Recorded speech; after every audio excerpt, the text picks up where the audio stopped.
저는 뭐 평범한 공생활을 마치고 우연히 이제 경주시장에 출마해서 또 정말 운 좋게 당선이 되었습니다. 다들 주변에서 열심히 기도해 주시고 하나님께 의지하고 그렇게 달려온 결과라고 생각을 합니다. 아까 말씀하셨다시피 제가 모태신앙인데 우리 어머님 가족적으로 신앙이 상당히 깊으셨던 것 같아요. 우리 외조부님께서 고신파 부산에서 강도사로 계셨어요. 그래서 우리 어머님 이름이 홍매자리자거든요. 메리.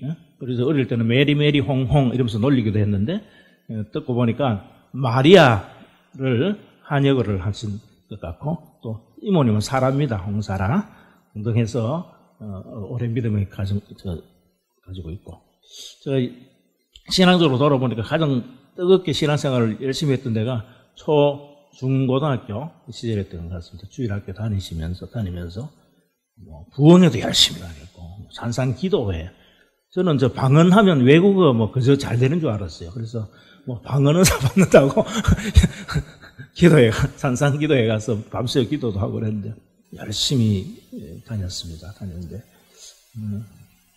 성경에도 먼저 된 자가 나중되고 나중된 자가 먼저 된다 그런 말도 있다시피 제가 어릴 때 강구하다시피 쫓아다니면서 전도한 친구들 그런 친구들은 가운데는 목사님도 2분이나 있고 장로님 여럿 있고 그런데 저는 평생 평신도로 이렇게 좀 살아가고 있습니다. 부끄럽습니다만 공직생활을 하면서 저한테 가장 큰 영향과 또 은혜를 주신 분은 고 이혁은 도지사님이십니다.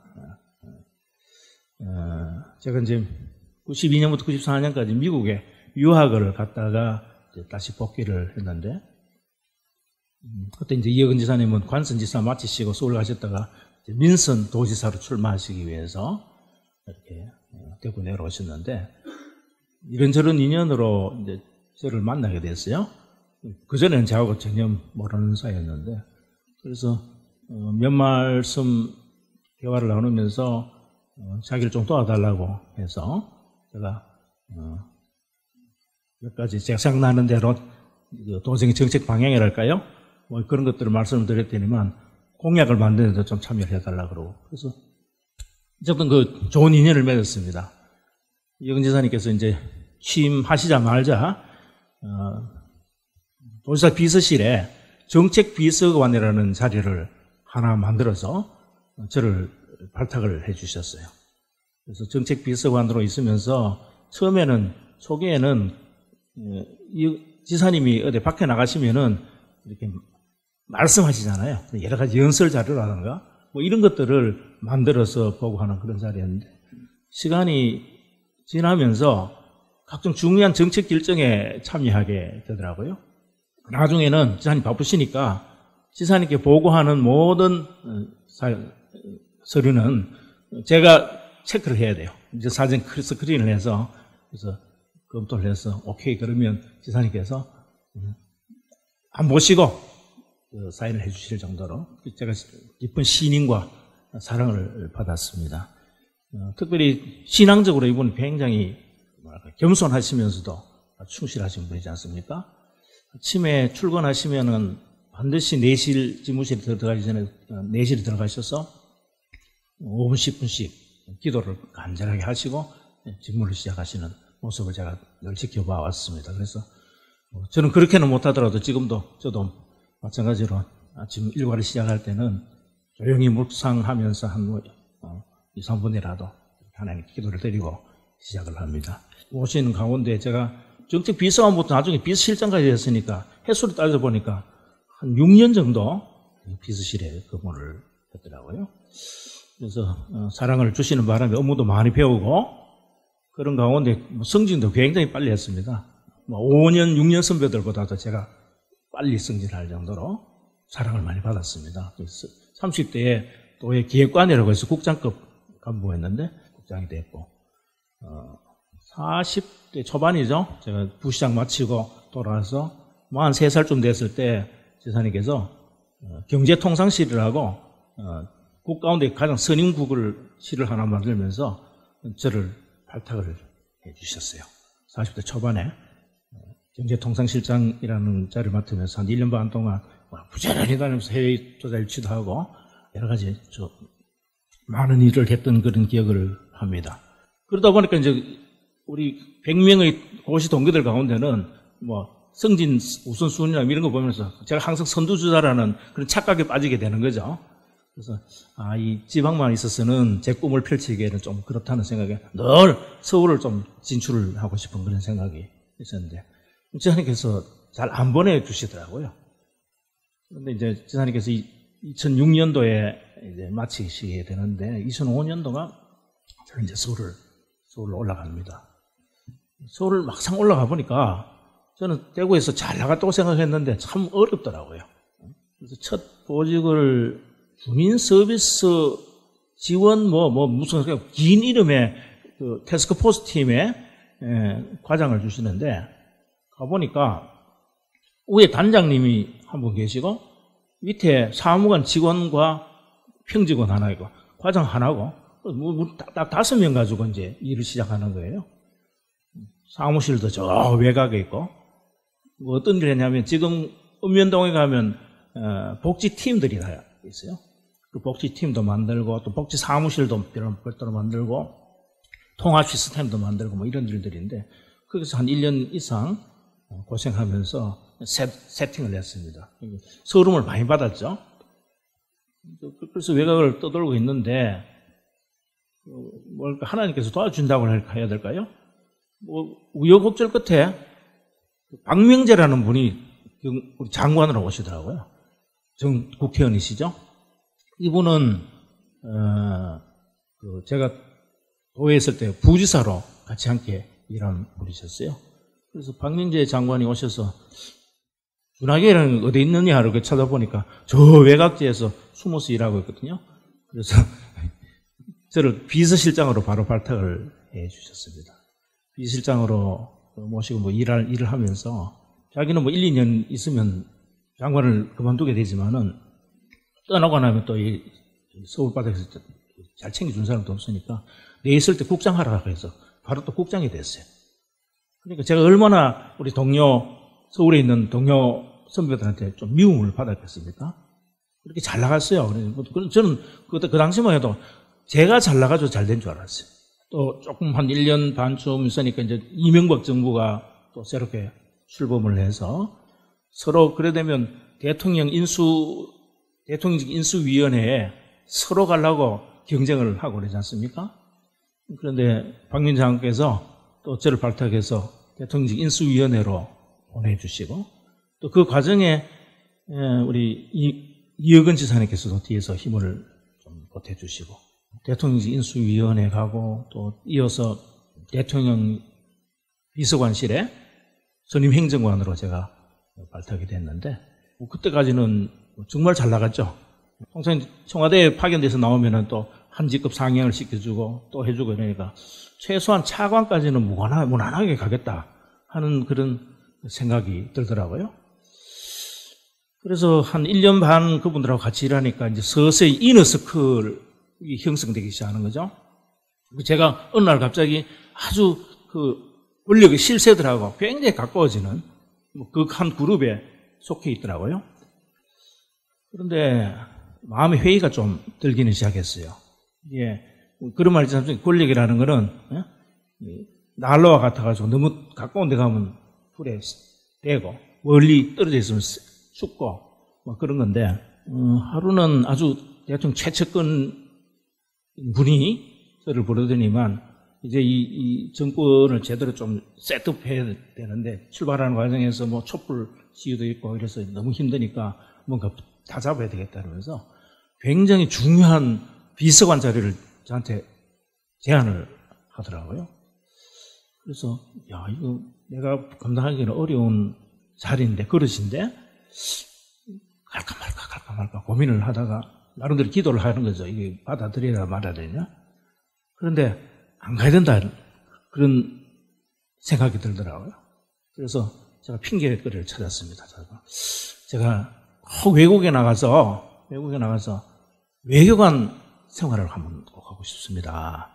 그래서 내 마음에 외국 공간을 한번 나가고 싶다는 그런 생각이 좀 간절했는데, 마침 그 당시에 유명한 장관 따님이 특혜 채용하는 뭐 그런 일이 생겨서 외교관 순혈주의를 타파한다고 외교 공간에 기관장들이나 주요 간부들을 타부차고 뭐 교류해가지고 보내는 그런 프로그램이 시작됐었어요.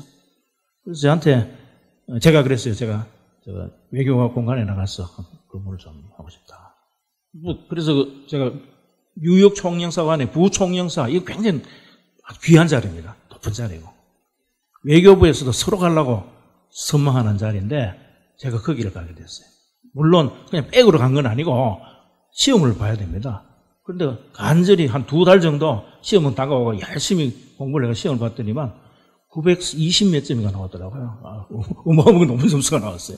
그래서 제가 무난히 통과가 돼가지고 뉴욕에서 한 3년 동안 정말 좋은 경험을 하고 돌아왔습니다. 제가 그냥 제 공직생활 얘기를 왜 이렇게 말씀드리냐면 순간순간 지나고 보니까 하나님의 섭리 보호하심이 있었구나 하는 것을 제가 말씀드리기 위한 겁니다. 3년 근무를 하고 이제 돌아오는데 제가 모셨던 맹형규 정무수석이 그 당시 행안부 장관으로 오셨어요. 저로서는 굉장히 럭키한 거죠. 그분이 뉴욕에 오셔가지고 이거 이제 곧 돌아올 때가 됐는데 자네한테 자기가 아주 중요한 자리를 지금 약속을 하겠다면서 특파원들이 다 모인 자리에서 이 친구를 우리 행안부 감사관으로 보내기로 제가 약속드린다고. 그래 박수 받고 그랬어요. 그래서 2달 먼저 일찍 들어오라는 겁니다. 그래서 중간에 두고 제가 들어왔어요. 그런데 장관이 하루는 부르더니만 머리를 걸쩍거리면서 이 친구 미안하게 됐다. 자네를 거기 보내기 어려울 것 같아. 왜요? 그랬더니 아이고 뭐 그렇게 됐어. 내가 다른 거를 챙겨줄게. 그러면서 저는 집에 가서 100달 놀았어요. 내 후배가 감사관이 됐어. 고난 친구인데. 그래서 좀 서운하기도 하고. 그런데 지나고 보니까 이명박 정부 하에 공직자들이 윤리를 감시하고 하는 그런 굉장히 기강을 잡는 그런 자리인데 그런 자리에 갔으면 그 친구는 지금 감옥 갔다가 뭐 고생 했거든요. 정말 훌륭한 친구인데 나중에 세월이 바뀌어서 어차피 그 직무를 수행하다 보면 그렇게 될 수밖에 없지 않습니까? 안 좋게 공직을 일찍 떠나고 안 좋게 됐어요. 그 다음에 나 대신 감사관 같은 친구는 세월호 때문에 집에 갔어요. 세월호 관련해서 감사도 해야 되고 뭐 그런데 팽목항에 가가지고 뭐 사진을 잘못 찍는 그런 어처구니 실수를 하는 바람에 그 친구가 온 언론의 지탄을 받고 집에 갔어요. 만약에 제가 두 자리에 갔었으면 제 처지가 어떻게 됐을까 하는 생각을 해보면 안 간 것이 천만 다행이고 어쩌면 하나님께서 보여주신 거 아닌가 하는 그런 생각을 하게 됩니다. 그러다 조금 있으니까 이제 뭐 장관께서 좀 미안했던지 행정부지사 좀 내려가라고 해서 사실은 제가 경상북도에서 뼈가 굵은 사람이니까 고향에 부지사로 내려가는 건 아주 금이 환영하는 일 아니겠습니까? 기분 좋게 2013년도에 경북부지사로 내려왔습니다. 그런데 한 1년 남짓 근무를 하니까 우리 이인선 지사님 부지사님 잘 아시지만 청와대에서 제안이 와서 자치행정비서, 행정자치비서관으로 발탁이 됐다고 그렇게 연락이 왔어요. 그래서 그것도 굉장히 영광스러운 자리지 않습니까? 청와대에서 연락이 와서 이제 인사검장도 다 끝났고 했으니까 집에 이제 준비를 해서 올라오라는 거예요. 그래서 서울에 집도 새롭게 이제 장만을 하고 여기 전부 다 인사 나누고 잘 가겠다고 했는데 서울 도착하니까 다시 연락 와서 캔슬됐다고. 다시 내려가라는 겁니다. 그래서 뭐 하여튼 뭔 이유 때문인지 모르겠지만은 어쨌든 너무너무 모멸적인 그런 그 상황을 맞이한 거죠. 그래서 아이고 짐 싸고 올라갔다가 다시 내려와가지고 다시 근무를 하니까 얼마나 좀 창피스럽고 그렇습니까? 온갖 구설수가 뭐 때문에 못 갔다더라 뭐 이런 뭐 욕들을 해야 되고 뭐 그렇지 않습니까? 그래서 그것도 지나가 보면요. 그때 행정자치비서관 갔으면 박근혜 정부 끝나고 나서 고생했습니다. 어쨌든 결과적으로 잘 되는 일이고, 오랜 기간 행정부사로 일하다가 지방행정연수원이라는 곳에 중국의 연수 같은 공무원들이 교통사고로 사망하는 사고가 생겼어요. 그래서 정종섭 장관인데 장관께서 연락이 오셔서 자네가 급히 그 자리에 가서 좀 수습을 했으면 좋겠다. 전주에 있는 지방자치행정연수원장으로 가게 됩니다. 했는데 정말 사고가 나니까 다들 말이 관 들고 와서 데모하고 막 아주 난리도 아니에요. 그런데 어쨌든 1년 반 동안 수습을 잘하고 이제 안정을 시켜 놓고 다시 서울 올라가서 차관 나한테 발탁해 주지 않나? 뭐 이런 기대를 하면서 하고 있는 그런 상황인데 박근혜 정부가 또 이렇게 되리라고는 상상도 못 했습니다. 그리고 장관이 저보다 고시 1년 선배인 사람이 왔어요. 장관이 고시 기수가 너무 높은 친구들이 아래 부에 있으면 이게 상당히 부담이 되거든요.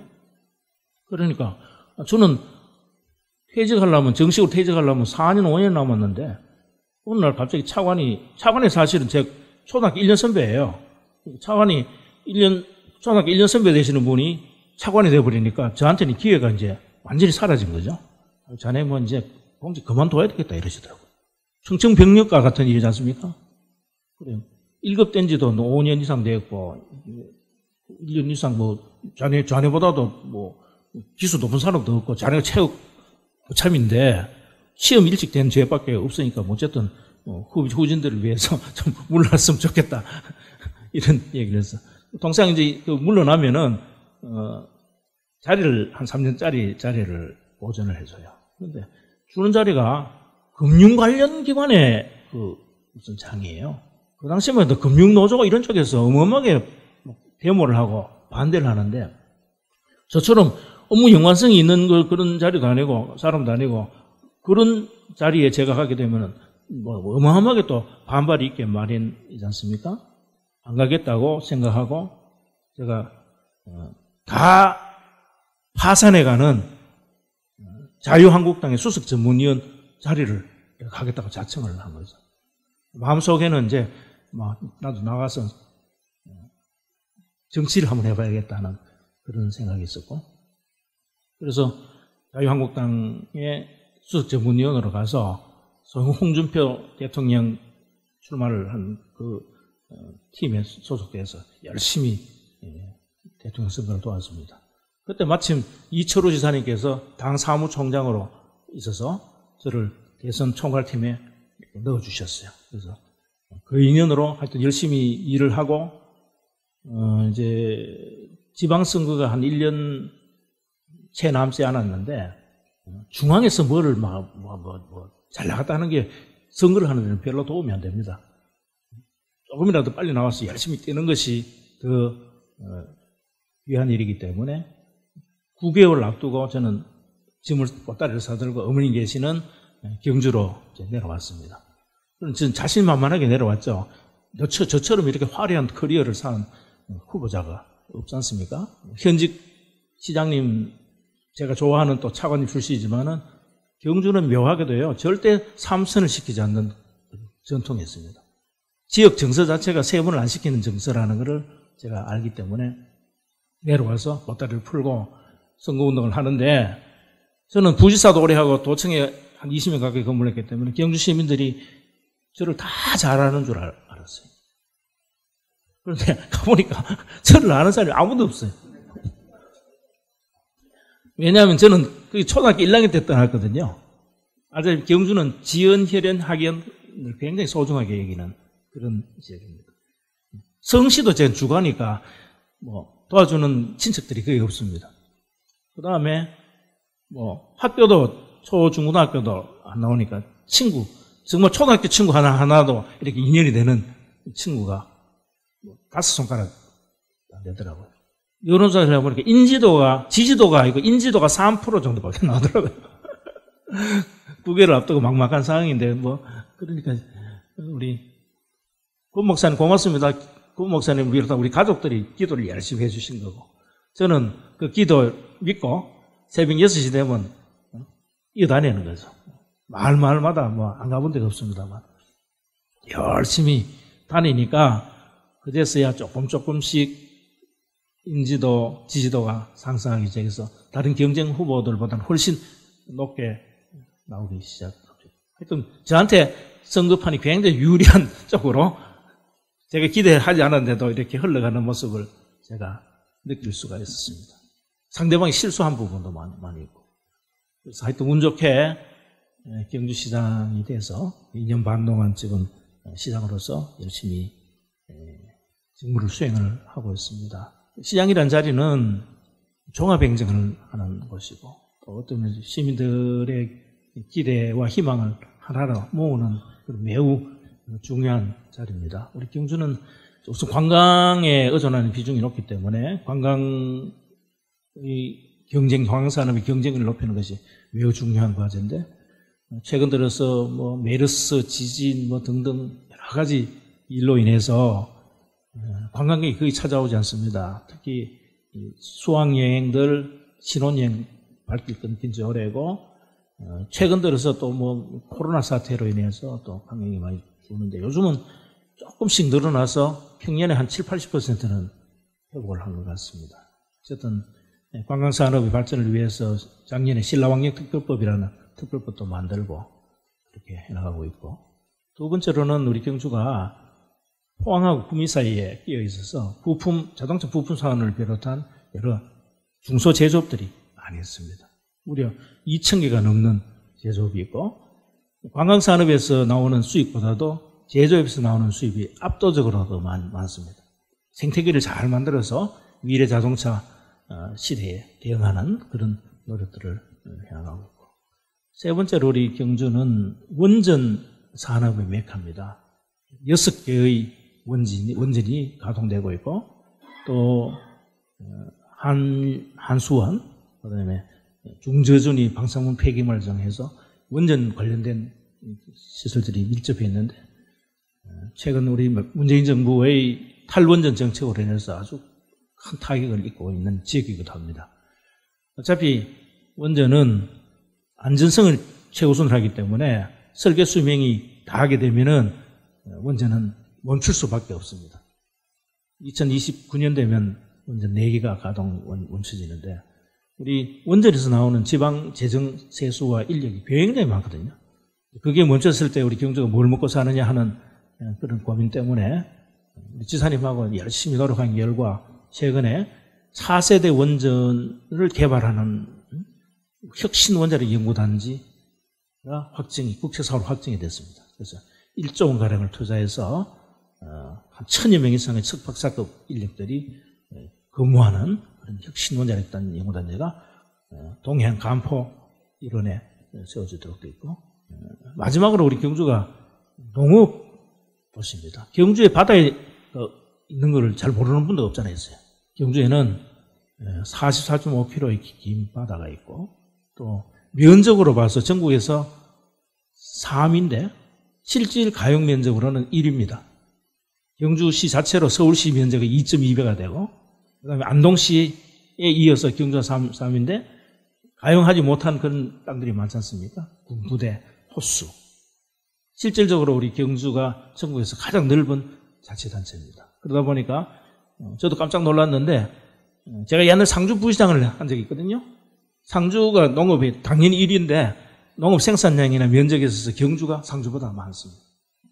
그만큼 이제 특히 축산업, 소를 우리 전국에서 가장 많이 키워요. 한우, 농업, 제조, 원자력 뭐 등등 관광업 이게 아우러져서 미래를 선도하는 그런 시를 만들기 위해서 나름대로 최선의 노력을 다하겠습니다. 신앙인으로서는 여러 가지 부족하지만은 제가 시장직을 수행하면서 하나님의 영광은 드러내지 못하더라도 하나님의 영광을 가리는 일이 있어서는 되지 않지 않겠습니까? 늘 겸손한 마음으로 초심을 잃지 않고 열심히 일하겠다는 말씀을 드리고 경주 찾아오시면 연락 주시면 고맙겠습니다. 대단히 감사합니다.